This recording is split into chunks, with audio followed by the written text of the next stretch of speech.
do. I can do 111,000. Or if you want to, you can tote the stuff around and check some more. Well, I bought it 12 years ago for way less than that. 111 sounds good to me. All right, it's a deal, 111. In 2009, the History Channel premiered a television show about a Las Vegas pawn shop named the world-famous Gold and Silver Pawn Shop. The show, Pawn Stars, began something that the show's creators were not expecting. Pawn Stars paved the way for shows like Storage Wars, American Pickers, to become hit shows because of the excitement that viewers get from uncovering a hidden treasure that had been hidden from the world for so many years. Pawn Stars gives fans exactly what they want in each episode by featuring items that may or may not be worth a ton. The show is full of other hilarious moments between Harrison boys, but what makes it the greatest show is when someone walks in with an item that could be worth $100,000 or maybe even more. And so in this video, we'll be counting down our list for the top 10 most expensive items to ever grace the pawn shop floors. So grab your popcorn and have a seat. If you enjoy the video, don't forget to leave a like and also subscribe, hitting the bell notification icon for future videos. In one of the most surprising moments in Pawn Stars history, a seller came into the shop looking to unload a piece of jewelry that they got from a relative without knowing exactly what they were in the possession of. The seller showed them the spider brooch, and Rick quickly examined it, looking very nervous and excited to pay for it. He knew what he was holding, and it was extremely valuable, but the owner didn't have a clue about it. She only wanted a couple of $1,000s for it. Rick shocked everyone by offering her $15,000, but as it turns out, the brooch is actually worth $80,000, making his $15,000 purchase a great deal. Do you know what you have here? No, not at all. This is Fabergé. What did you want to do with it? I want to get rid of it. It's not often that Rick makes a deal with a seller that ends up giving him some actual gold in exchange for an item, let alone a 1932 Lincoln Roadster. But when he was approached by the owner, who goes by the name of Uncle Phil, he was drooling at the chance of owning such a rare vintage vehicle. Uncle Phil got the car from a museum, and the car itself might be worth $100,000. But Rick deals in a buy and sells business. Uncle Phil was not going to negotiate until the idea of selling him gold came about, and the deal was struck for $95,000. Legally, I can't swap the gold for the car, but once I give him cash, he can turn right around and buy the gold off me. We can do gold. We take 95? Okay. All right. Okay. Deal. Here we go. One more. One more time.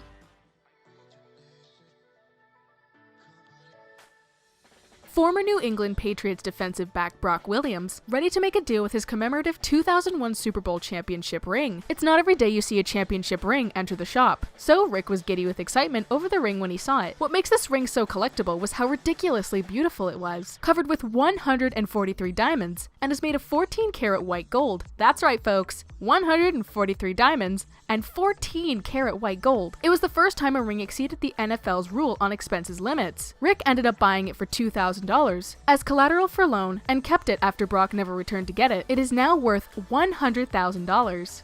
Some neat facts about the ring. It's got right around 2 carats in diamonds. It's over 2 ounces of 14-karat gold. And it's on sale at the Gold and Silver Pawn Shop for only $100,000.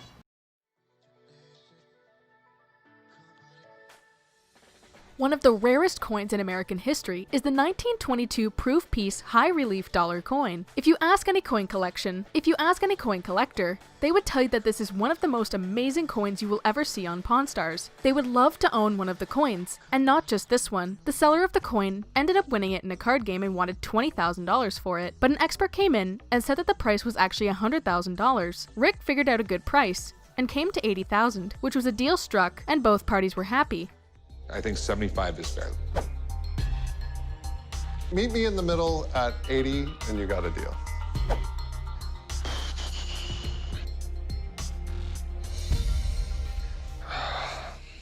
It's a deal. All right. Okay. All right, let's go up front. I'll write you up.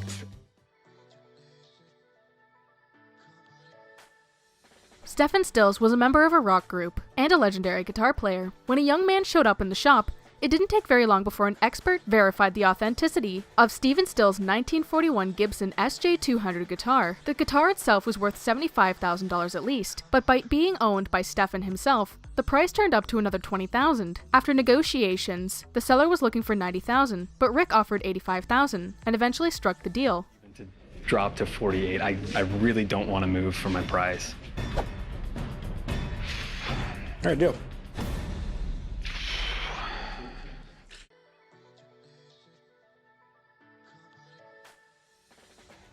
The owner, Jeff, of 200 pounds or 3,000 ounces of pure silver, decided it was time to pay the investment to his father. So he wheeled into the shop with sacks and bags of silver. The only issue was a giant silver bar that might have been filled with other metals, so Rick had to test it. When Rick had tested the metal, he found out that it was actually all silver, and the deal came to $111,000. I mean, that's what I can do. I can do 111,000. Or if you want to, you can tote the stuff around and check some more. Well, I bought it 12 years ago for way less than that. 111 sounds good to me. All right, it's a deal, 111. We went over the time that Rick purchased 200 pounds of silver, but what about the time he ran into a seller looking to unload 4 1-kilogram gold bars? An item that looked like it was something from an action film. These gold bars were beautiful. And if you've never held a gold bar, it's certainly a rare find for the Harrison boys. Since they have not purchased every single high-dollar item that was found its way into the shop, this was one of their biggest purchases ever.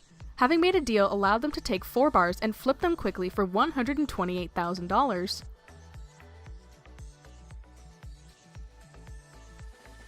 Some stories are just too amazing to be true, like this one Roman coin called the Ides of March, and its 2,000-year-old existence. The coin was brought in by a collector named John, who brought it back in the mid-80s from another collector. He knew exactly what he was in possession of, and wanted to make a deal for $150,000. After Rick brought a coin expert in, the expert quickly advised Rick to purchase this coin after stating it was easily worth $150,000. The coin's owner felt good about this sales price and wouldn't go below $140. A deal was never struck, and the coin left with John.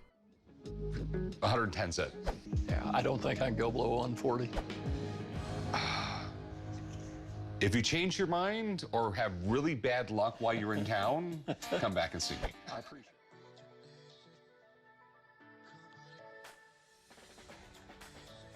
Guitars have always been one of the most valuable items to come through the pawn shop. The ones that date back to the rock era tend to be worth a ton of money. The only difference is that the owner of the guitar showed up to Rick and then said it belongs to his Aunt Mary. It was one of these moments that remains one of the greatest moments in Pawn Stars history, because his Aunt Mary used to play it with her husband, Les Paul. Yes, that's right. They were looking at a 1961 Gibson SG Les Paul guitar that was played by the wife of the man who created it. It doesn't get much better than that. After an expert confirmed the value to be $150,000, a deal was made for $90,000.